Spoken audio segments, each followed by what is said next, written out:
We're back. This is the Now Morning Show. And as we continue with the program, Carrie's going to be talking a bit about volunteerism Yeah, with that's right. Onika Mars and Avanel Hector Joseph. Carrie? Yeah. Yes, that's right, Lisa. And they are from an organization called Is There Not a Cause? But I'm welcoming Onika Mars of Woman of Substance and Avanel Hector from what I mentioned before, Is There Not a Cause? Good morning, ladies. Good morning. Good morning. Hi, good Hi, morning, viewers. Good morning, thank you for joining studio. us this morning. Good And we're morning, speaking everyone. about an initiative that you led during the COVID period, which was providing meals to those who are, less fortunate. What was the response like? Okay, should I start or should Onika start?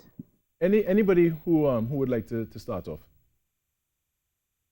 Onika, I defer to you. Okay, let me start because Yes. Onika seems to get a bit of a challenge.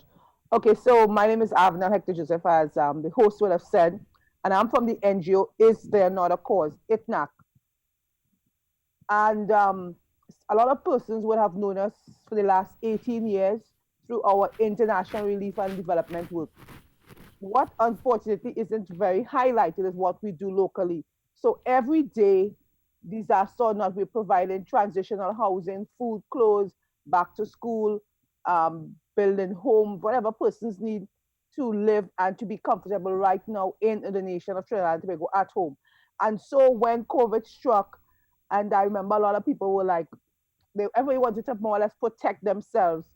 We were in the Bahamas as it was developing, and we were just getting ourselves in that gear. And when we get back to Trinidad, what we needed to do, Right. and as we hit the ground, we began we began to make space. We began to check our account balances, and we just went full headstrong into doing this relief project, which we went all over Trinidad and Tobago, all hours of the night. We would deliver meals, we would deliver hampers, and as initially we had no corporate support.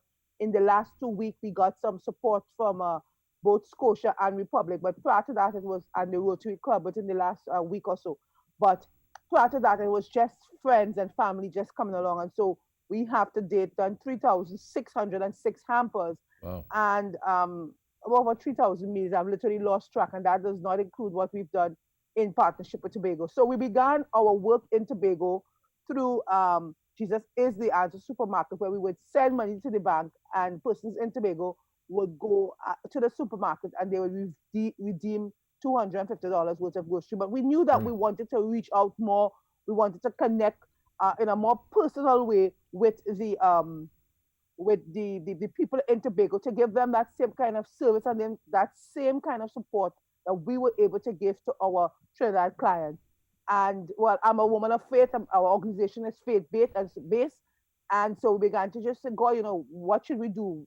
And my fine sister, a woman of substance, a soldier, um, she just came to mind, woman of substance, and so we reached out to Onika, and I'll hand over the rest to Onika. So, Nika, from your perspective, Thank how you, was Avi. I? Yeah. So, My name is Unika Mars. I'm the founder and president of Women of Substance nonprofit organization Tobago. Our organization supports victims of domestic violence and abuse. So Avanel reached out to me during the COVID period, and asked if we can collaborate to do a meal distribution program and hamper distribution. I immediately agreed, and Avi said that they will provide the items, the grocery items, and we would provide the chef. Of course, I know that I'm not a chef, but I said, you know what, during my period of unemployment, since I'm self employed, and I had to close my business, I said, you know what, it is time for me to continue to serve, because my mantra is that I exist to serve. So we have reached out. We served free lunches to persons who are victims of domestic violence and abuse and their children, and also extended to persons within our community who were in need. So we provided over 754 lunches wow, during the period May to the first week in June. Oh, and what was the feedback like from the community, in light of this meal distribution? Okay, I only heard are you asking the response? Because I only heard light of, but I didn't get the whole question. So what I was asking was, what was the response of the community who would have benefited from this meal distribution? Okay, sorry. Over to you, Nika. Okay, so in Tobago, the response was really awesome. At first I was kind of scared because I know Tobago people are not keen on receiving cooked food from people. So I was a bit hesitant, but what I did was, although I agreed to do the distribution, I reached out to our new now Chief Secretary, Ansel Dennis. I reached out to him and asked him if he could provide me with a list of persons who I need. And his secretary submitted that list. I also reached out to other persons within my community, and surprisingly, no one said no. Everyone said that they are interested in the meals. Right. So we had an awesome time. I had a very good cook providing the tasty lunches, and persons actually looked forward to receiving the meals on a daily basis. That's fantastic. And I want to throw this question out to Avenel. Given the easing of restrictions, will the groups continue the meal distribution? Yes, we will. The only challenge that we face as an NGO sometimes, because we do not, okay, so we got some corporate funding in the last couple of weeks, but generally we don't, and we don't have any subvention or any fixed income. So right. We depend on donors. And then at present, out of COVID, we've also found a lot of persons who are living in deplorable situations. We rested our home building project for a while. So right. It means now that we are housing persons at our base. We are also bank smack in the middle of buying another building to facilitate housing people. We're getting into the hurricane season. So we are balancing how we are going to deal with this need.